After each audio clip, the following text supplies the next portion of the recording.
Good afternoon, everybody. It's Mike with smartoptiontraining.com. It's Wednesday, the 30th of July. This is our midweek update.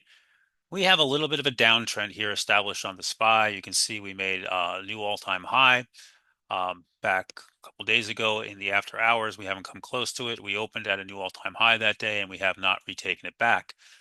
Today was Fed day. We had GDP this morning, which was a good number. The Fed decision, no rate cut as expected. Two dissenters of note. Here's the decision came out, was very quiet into it, and we've got a lot of volume coming in, and we're down here on the lows on the SPY and drifting lower. And we are right now with about 22 minutes to go below the 8-day. And this is notable, and this is notable because this is the first time now, if we close here, that will close under the 8-day since all the way back here on the 20th of June.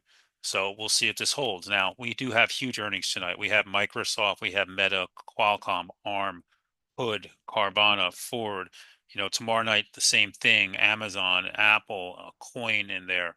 We have PCE tomorrow morning. We have non-farm payroll on Friday. So there's a lot coming at us for the rest of this week. But this is notable. We'll see if this is just a little bit of a tantrum to try to shake some people out, or we'll see if this is start of a pullback. I think a lot of it will depend on how earnings go over the next 24 hours. But overall, not unexpected. Powell, nothing really unexpected there. Crude continues to climb higher, by the way, worth noting. The Qs here coming back down, holding the 8-day. The IWM is getting destroyed today, down underneath the 21-day now on this. Energy coming back down to the 21-day. The banks showing some weakness. The XLF from an all-time high earlier last week, back to the 8-day. JP Morgan put a new high in yesterday, still holding well. Goldman Sachs put a new all high in today, still holding well. So the individual big banks, the big ones are better. Wells Fargo, not so much. When you look around, the SMHs today put in new all-time high. NVIDIA put in a new all-time high today. They remain extremely strong. AMD, still holding well. AVGO put in a new all-time high. The names they want there, they just continue to go after them.